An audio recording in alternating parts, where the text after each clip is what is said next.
Hello, and welcome to the Self Publishing Advice Author Inspirations. Okay. Well, that is a great start. Crash landing to start. Self Publishing Advice Inspirations podcast. This is the member Q&A podcast where we answer all of your burning questions. I am your host who is fumbling my way through this intro, Michael Ronn. I'm joined this week by Orna Ross. How are you, Orna? Hi, Michael. I'm very well, and of course, you're fumbling because tech has been cruel to us, and we've had to turn off our video for this live video. Yeah, so horrible things going on behind the scenes here. So you're allowed a little fumble and stumble, I think. Okay, good. And Sacha is not with us this month because she is in lovely France. Yes. And it's Valentine's Day as we talk about this. So she'll be back next month. But Orna, we're getting the band back together again. Yeah, So it's it's good, nice it's to good to be be here. back with you. It's great to be here. Yeah, it's been ages since I've done a member Q&A with you. So yeah, delighted. All right. Well, why don't we go ahead and get started with our first question here? And our first question is from Michael. Remember Michael? And Michael says that he is a first time book writer and he's searching for an editor. And looks like he had a pretty bad experience with an editor. So the question is, uh, there's a few things going on here, but the heart of the question is, one, how do you ensure that an editor doesn't steal your manuscript? He's concerned. Maybe he's not working with the most scrupulous editor out there. How do you stop an editor from stealing your copyright? Okay, so the first thing to say, I think, is that it's very unusual, if not, it almost never happens. So it's a fear that a lot of beginner authors come along with, and when we start out writing, we're so protective of the work, and that's a very necessary part of our relationship with our writing, I think. But it can make us feel that there are threats and things that are there that are not that live. So I could be completely wrong, and this could be a situation where the writer has been through something that leads them to believe that another editor might do the same thing. I would say that the most important thing is you must get an editor you trust. And the writer editor relationship is so close. I often compare it to that of a spouse and say Yeah. you should Yeah. take as much care choosing your editor as you do in choosing a spouse. So it's not a relationship to be taken lightly, and it's well worth putting in the time. Indie authors are always in a hurry. We always want everything done yesterday, and we want to get an editor fast. We want to get the book edited as soon as possible. We want to get it up. We want to get it out there, and all of that's understandable. But slow down, because you will actually waste a lot more time if you rush ahead of yourself. So if you are actually in a situation where you fear you are working with somebody who may take your work, copy it and put it up on Amazon or whatever, then you need to either look closely, at yourself and ask yourself the question, do you have a valid reason to think this? And or look closely at this particular editor and work out whether this is the right person for you to be with. The normal sort of protection of your copyright rules apply, but I think it's also really important to recognize that for most authors, the problem is not plagiarism and people stealing their copyright and exploiting their work. The challenge that most authors face is actually getting anyone to read their work in the first place.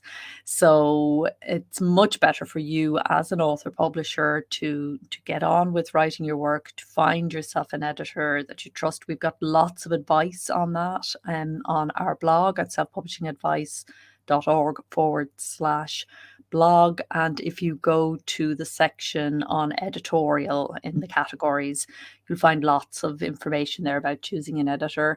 There's lots of good information in Michael's book, 150 Self-Publishing Questions Answered, and on his own channel, indeed, Author Level Up. And there's lots of information about choosing a good editor in my book as well, Creative Self-Publishing. So the advice is all there. And if you follow the advice, both in terms of choosing the editor and protecting your copyright in the normal way, you should be fine. Yep, agree. And yeah, you stated that very well, Orna, and I have nothing else to add to that. So let's go to the next question, which is from Mary. And Mary is about to write her third book, and they appear to be memoirs. And she says that she has wasted money on promotion of her first two books. And so she's trying to get a return on her marketing investment. So the question is, and this is we can probably take this a more general route. The question is, if you had $10,000 to spend on marketing your book, how would you spend it? It's a great question. It is, isn't it? It's a really unique question. Yeah, it's a great way to think about it. And I know the first thing that most listeners are going to be thinking is, wouldn't that be very nice to have 10,000? Right. And another thought is, actually 10,000 doesn't go all that far, depending on what you want to do. So I also think that each author might answer this a little bit differently, depending on genre, niche, and also your publishing framework, your publishing model. Are you a craft publisher who's all about putting together fantastic product and selling to people who are not price sensitive, or are you a volume publisher who's all about rapid release and getting the next book out because you're selling to price sensitive whale readers who just can't get enough books? Or are you an engagement publisher who's concerned with your reader, and maybe writing to market or creating reader customized products or whatever? So knowing your publishing model, I think, is the first step in terms of thinking about what marketing you're going to use. But so I'm going to answer, for myself, and maybe you'll answer for you, Michael, and then we'll see if we can get some more general advice. So I would begin with a crack editor, actually. Because going back to the last question and then just going into the fundamentals of writing, for me, the quality of the writing, the quality of the product is all important, and the better the editor you can afford, the better. So I would begin there, which is maybe a slight cheat, but there is a sort of a saying in the indie author community that editing is the best marketing, and to a degree that is true. But it's not fully true at all, because there are lots of very well-edited books out there that don't get read because they haven't any marketing behind them. So for me, the next thing would be to actually work with somebody. I do indeed hire somebody to help with constructing a plan for a particular book. And so there are two aspects to this. There will be the online social media marketing, perhaps adding to that with a little bit of social media advertising and some digital advertising generally, because I don't sell to very price sensitive readers. I don't tend to do a lot of discounting, but I would put a little bit aside for a price promotion that had a start and a finish to it. And that would be the digital side of things. Oh yes, I would also invest in a good review service like NetGalley, or one of those whereby you would get some good reviews from trusted reviewers over and above your own readers and art teams if you have one. So that's where I would start with ebook, with audiobook, similar. A bit of advertising, I think, is where I would put the budget. And then for print and for general sort of getting the book out and about, I would allocate a certain amount of the budget to good quality print arcs to go to key influencers, along with some kind of strategy to awaken their interest. So that will be a key part of my strategy as well. What would yours look like, Michael? Yeah, yours is a good strategy, Orna. I, I I'm a bit of a contrarian in the sense that I don't think you need to spend $10,000 to Hmm. market your book. To me, I think that just kind of going through the stages of publishing, I would definitely make sure that you've got the book copy edited and proofread at a very minimum. Because most people just go with a copy editor and call it good. I would probably spend the extra money to get a proofreader, just because I think that that is really important. Just as you called out, Orna, editing is supremely important, and you've got to have a high quality product. Another thing that I would probably do if I had the disposable income is that I would design at least 2 covers, and I would do some market testing to figure out which one resonates with people the most. So you've really got just that one shot to get readers in with the cover. So if you excuse me, if you have the opportunity, having more than one cover designed so that you can figure out which one works best and figure out what resonates with people, I think is also going to be critical. And it'll also, if you can figure out which one is more effective, will also make your advertising more effective. So I would do that. And then I would also just do the standard things like I would have Amazon ads, I would do Facebook ads, BookBub ads. I would have all of those going on a regular basis. I would also have do an ad stacking campaign with like Fussy Librarian, Crave Books, all those places. I would do all that. But another thing I would do is I would also maximize your formats.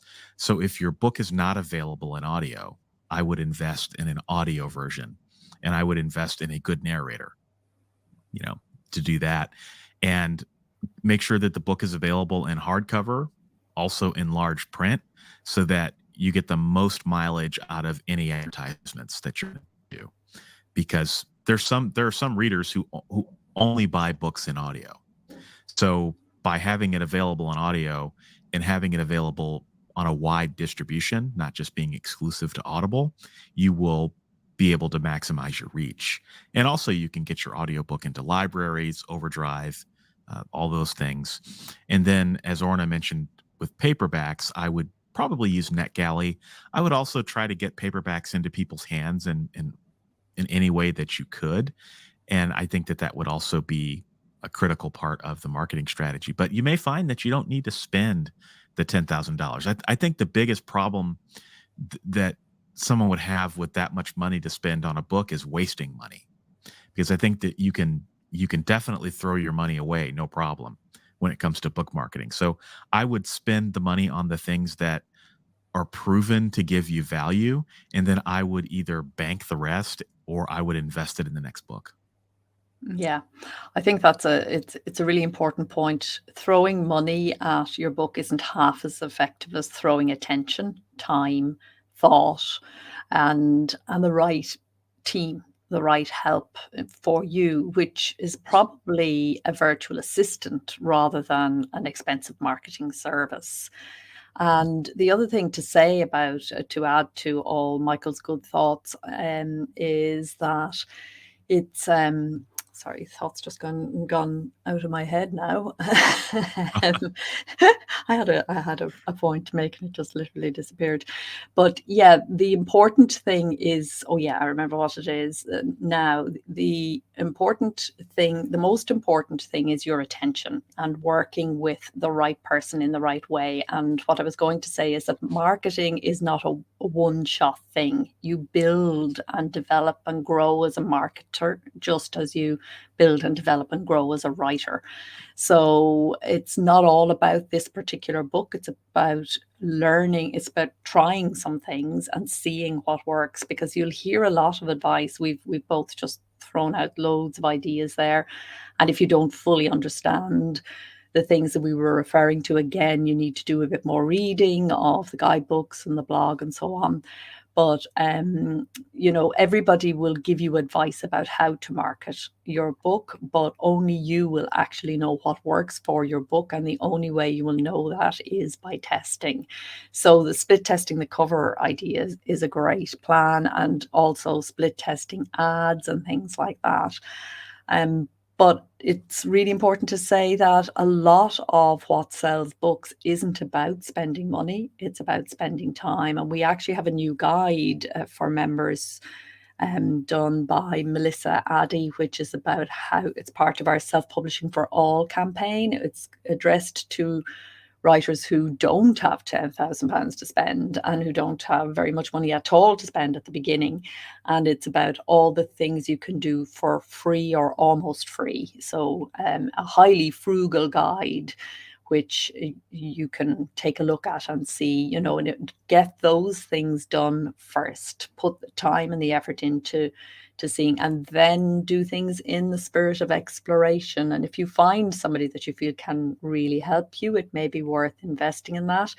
But be very careful. As Michael said, 10 grand could be gone in no time without you being any better off. Marketing is the only service whereby people charge regardless of results, because there are always people looking for marketers. And so, Yep. Lots of marketing services out there that just move from one new person to one new person. They have no intention of forming a long-term relationship. So if you are going to invest in some service or some person, make sure you get testimonials from authors who have long-term relationships with that person. And if they can't provide that, if everybody they give you is just a one-shot per thing, then I would say move on and look for somebody else. And of course, we have the AskALLi directory, which has some good marketing services there that have been vetted by our watchdog desk and are willing to go through that whole vetting process and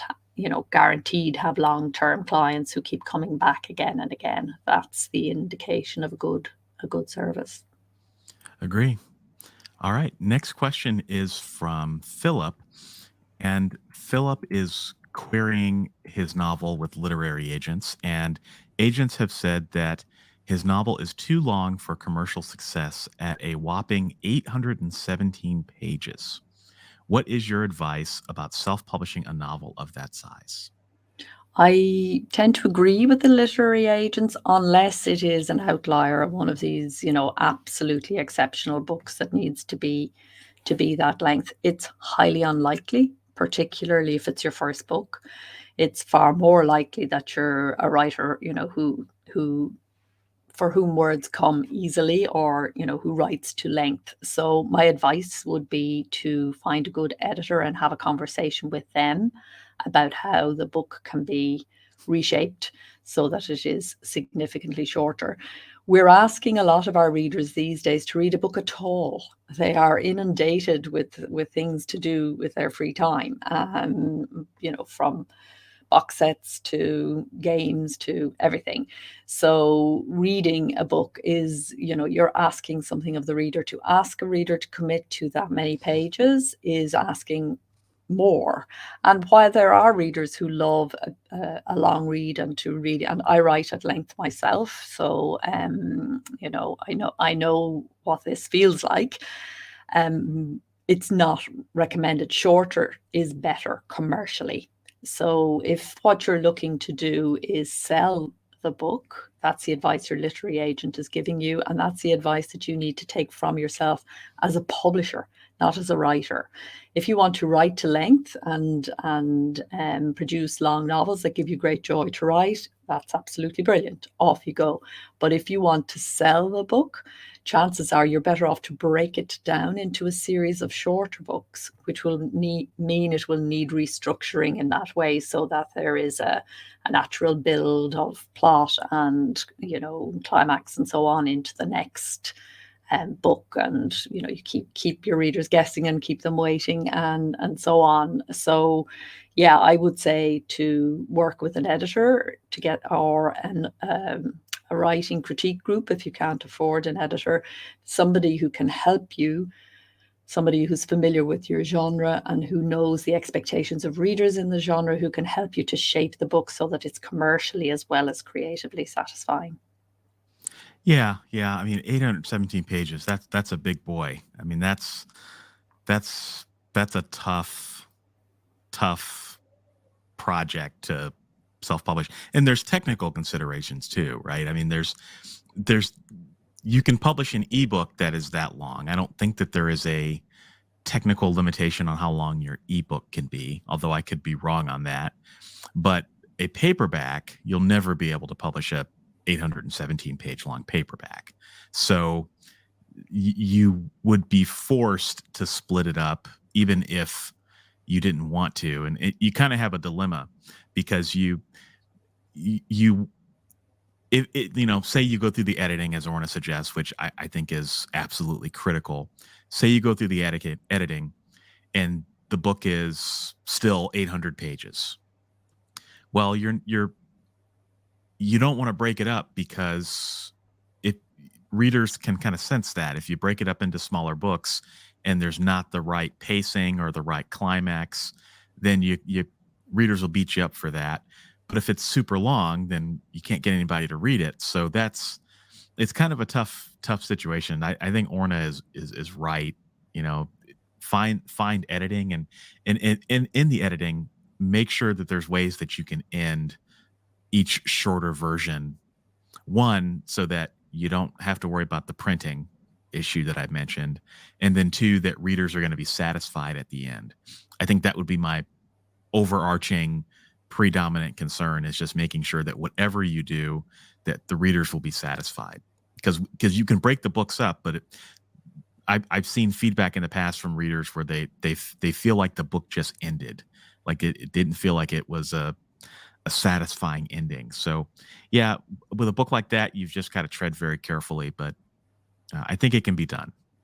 Yeah, it definitely can be done. And I think we're both advising you strongly to do it, because you are likely to get bad reviews either way. If you just put it out as an 800-page ebook or whatever, your readers are likely to give you, this was a too long, even if they enjoy lots about it, too long is a criticism that we see a lot in reviews, and it definitely loses you star ratings. And as Michael says, they really hate if somebody just takes a hatchet and slices the book up and hasn't given due consideration, and rightly so, because each standalone book in a series or a trilogy or whatever has to work as a unit in and of itself. So the bad news is there's lots of work ahead for you. The good news is you're able to write 800 something pages. Amazing.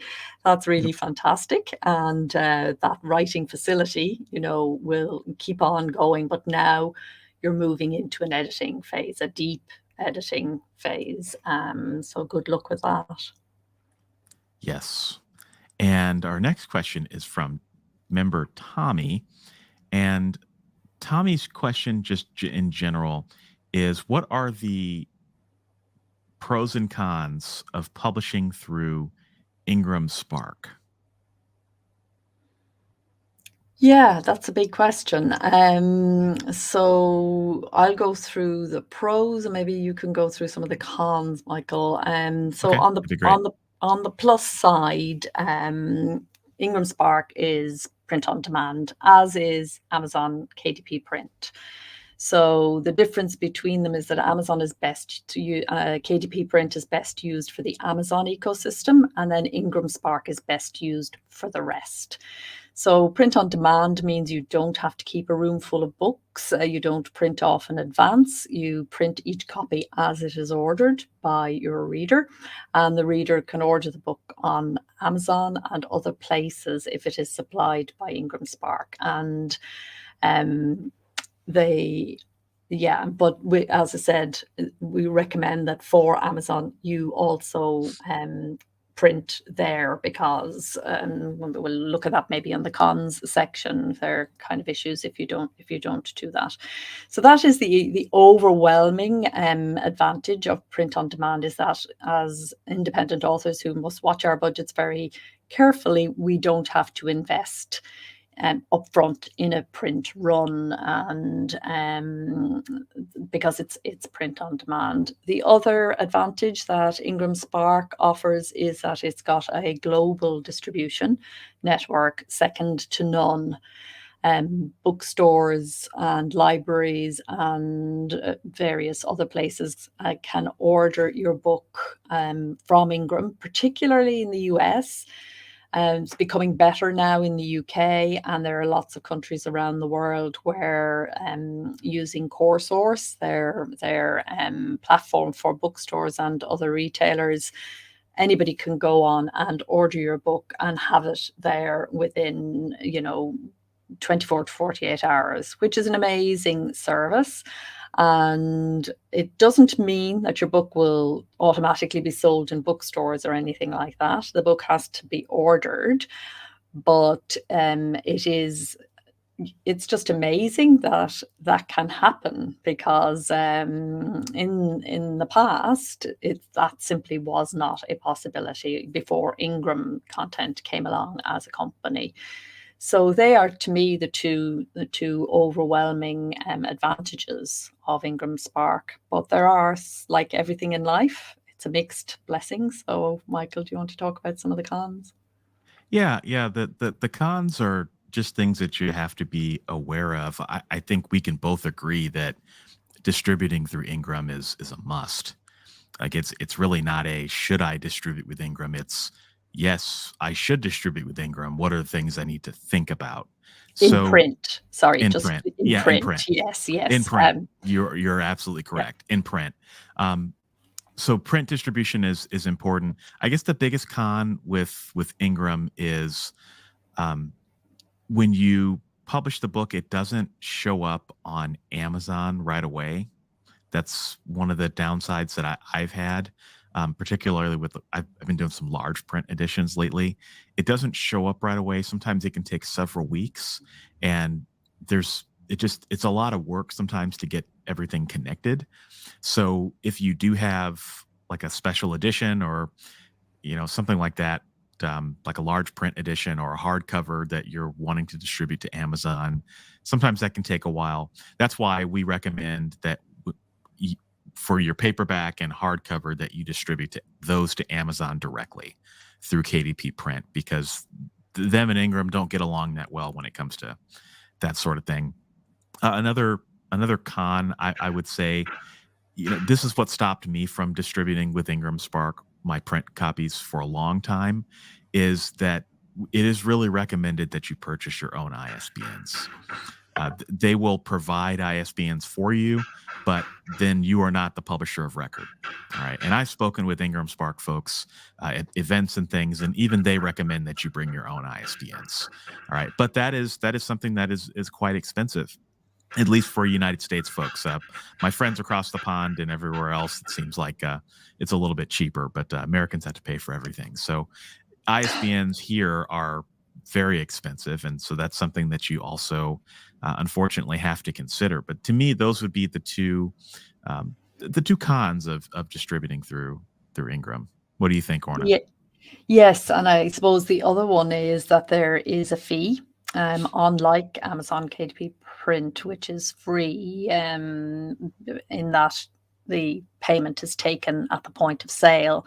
With Ingram, there is an upfront fee. However, Alliance of Independent Author members can get a code which actually allows for free upload and free changes on the Ingram platform. If you don't have that code, and if you do want to make a lot of changes, it can be quite expensive. I suppose that would be another con. But absolutely agree with Michael. If you are making print books, you absolutely need to be with IngramSpark. It makes no sense not to be, and in the sense that people all over the world can buy your print book, which is just such an amazing thing. And if you are on Amazon only, where indeed people all over the world can buy your book directly, and they have a retail outlet, which is great. Ingram doesn't actually have a retail outlet where you can go to IngramSpark and buy the book. That's not how they work. They work through other retailers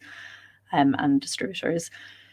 But with Amazon, if you are Amazon only, there is some resistance in a lot of bookstores to distributing Amazon published books. books because they see Amazon as a major competitor. And then, as Michael pointed out, the competitive sort of tension, the commercial tension between IngramSpark and Amazon means that the way to do your POD is to publish on IngramSpark first and then immediately publish on Amazon KDP. That way your book shows up on Amazon for the Amazon ecosystem and is available on IngramSpark for the rest. Agree. All right, next question is from Lisa, and it is, where can I find an illustrator? Well, the Alliance of Independent Authors database and directory will give you a list of very fine illustrators, all of whom have been through the vetting process that our watchdog does. So that's the one that I would recommend. Do you have any other recommendations, or are we happy to leave it at that? Yeah, I do. And for those who don't know the link, you can visit our services directory at selfpublishingadvice.org/ratings. There are some other places you can find them as well. I think word of mouth is always a good thing, especially if you know somebody that has had a good experience with an illustrator. There are also places like Readsy. They're a partner member of ours. Readsy is probably another good place to start to find an illustrator. And those are the two big places or the three big places I would start is check with our service ratings directory, then check word of mouth, look into your network for other authors in your genre who have used an illustrator, in particular if it's children's books. I'm sure that there are resources as well for children's book writers at the Society of Children's Book Writers and Illustrators. So that is probably another really good resource that you could look into. And then there's also Readsy. And I think between those 3 or 4 sources, you should be able to find someone who will be a good fit for your project. And you probably find someone popping up on all of those, and that would be a good person. Make a short list of those, go onto their websites, look at their work, and make a short list of people, and then whittle it down. When you have your short list, actually go talk to some authors who have used that illustrator and find out, get a bit of word of mouth about how it went and what they're like and so on. Yes. All right. Next question is from Don. And it looks like Don is in the process of getting a book cover designed. And the concern is he's getting a book produced, I should say. And the question is, where can I get release form templates to use photos in a book and permission to use a person's name and or description in a book? So you're writing a book, you've got an image inside of the book, and maybe that image is of a person, or you're getting a quote from a person. How do you go about getting those releases? Yeah, so much depends here. You may not even be allowed to do what you're trying to do. So it's, first of all, it's a matter of finding out whether it's okay or not. So without knowing a bit more about the person, is it a celebrity or is it somebody known to you? Is it in private life or public life? All of these things will have a different bearing. What you're really going to be governed by here is the laws of libel. So release forms are widespread in the video world, so you will get somebody who's going to film you will actually stick a release form under your nose to say, we have the right to use this and you can't challenge it and blah, blah, blah, blah, blah. That's not really how it works in the publishing world. You need to take responsibility yourself for making sure that you don't libel a person, because if there is any comeback here, it's going to be within the libel law. So unfortunately, there is not quite enough information in the question to be able to give you a practical, useful answer. But if you want to drop a note to info@allianceindependentauthors.org with a little bit more detail, then we can give you some kind of next steps on how to proceed.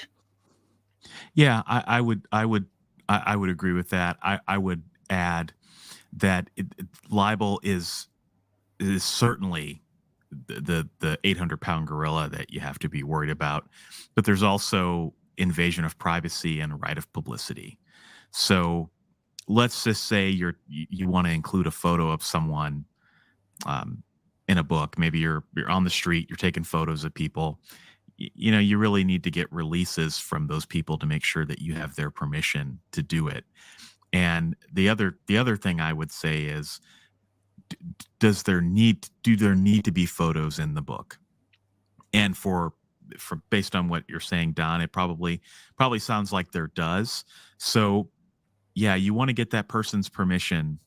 You want to make sure that you have their permission to use it, and then that also that they sign a release. And unfortunately, I have not seen any templates on the internet that I'm aware of. I bet you could probably do some searching and find something similar. You could probably check on like photography communities to see what sorts of releases they're using, but that's assuming that you have access to the person that you're taking photos of. If you don't, then I probably wouldn't use those photos. But yeah, you just want to make sure that you're very, very careful here, because there's a lot that can go wrong, a lot that can go off the rails. Yeah, absolutely. Okay. This question is I'm really glad you're on, because this is a perfect question for you. I'd like to have an imprint. How do I obtain a fictitious name statement in the United Kingdom? Okay, so I had to look up what fictitious name statement was when this question came through, because it's not a term we use in the UK. So there's a few things going on here. There's your company, which is the name under which you trade, and that might be a pseudonym, or it might be something completely unrelated to your books, or it's a name. And as a corporation, you will have a separate name. As a business, you will have a separate name and a separate entity to you as a person who is actually doing the writing. Then there is an imprint, which doesn't really have any legal standing as such. It's just a way to perhaps trade publishers use imprint names to structure their publications so that you get a sense of, say, a Viking book is very different to a Puffin book. Both of these are produced by Penguin, but the Puffin imprint is children's books, and the Viking imprint is high-end literary fiction. So imprint names have been used traditionally in publishing for that reason. So indie authors also use imprint names, maybe for sentimental reasons, maybe for the same reason as that. They might use different imprints for different parts of their publishing business. And some indie authors don't use imprints at all. They just use their own name, and it's all just one name and one imprint and one company name, and everything kind of aligns. So there are different things going on here. The way in which the fictitious, whatever that term is that you use in the US, comes in the UK is when you set up your business's name is a sort of trading as or operating as, or there are lots of different ways that it is described, and that is something that you get as a consequence of setting up your company, which is something that is not difficult to do here. So unless there is another layer to this that I'm unaware of, I'd love to know how it operates there. Yeah, and that is I have nothing to add.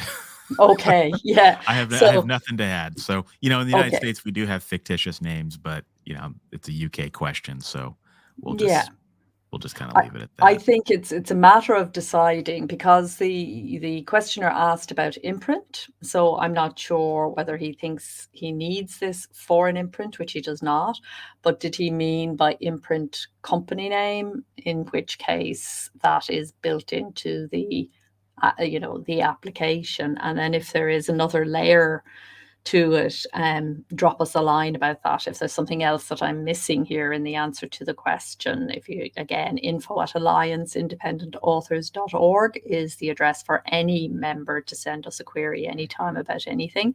So do send a follow-up query if I've missed the point. But in the UK, you don't need to worry about it. You just need to be a trading entity, and you can choose an imprint name that suits you. All right. And now we have our final question, and it is from Ben. And Ben is looking for a sample publishing contract between an author and a publisher. Do you know where to find any, or does AllALli have any as a resource? Yes, we do. You will find one on we have a number of sample contracts in the member zone. So if you go to just log in and navigate to contracts, you will find, and then under that, sample agreements, and you will find one there which is based on a good publishing contract with a trade publisher. So, and also we have a service whereby we would look at a contract for you if you're receiving one, but perhaps you're actually thinking of setting up to publish other people's work as an indie author. In that case, if that is what's going on here, I wouldn't really recommend that you adopt a wholesale the publishing contract of a trade publisher, because they're set up in a very specific way that may not suit you as an author publishing another author. They may be too complex. They may be taking rights that you don't necessarily want to take. Publishing contracts are all based on getting as many rights as possible for as long as possible and as widely across the world as possible, you know, for the lifetime of the author and 70 years beyond, and, you know, in any format known at any time. Whereas mostly when authors come to publish other authors, they have a great wish to be fair and to only take such rights as they are actually going to be able to help the other author to exploit. So what you may be in need of is something far simpler. So again, if that is the case, just drop us a line and we'll see what we could do. Absolutely. Well, I think that's a good place to end it. So thank you for listening to the Self-Publishing Advice and Inspirations podcast, member Q&A podcast, where we answer your most burning questions. Don't forget to submit your question. You just might hear it live on the show, and we'll be back next month with more amazing questions. Thanks for joining us this month, Orna. Thanks, Michael, and thank you, everyone. Happy writing and publishing till next time. Bye-bye. All right, take care.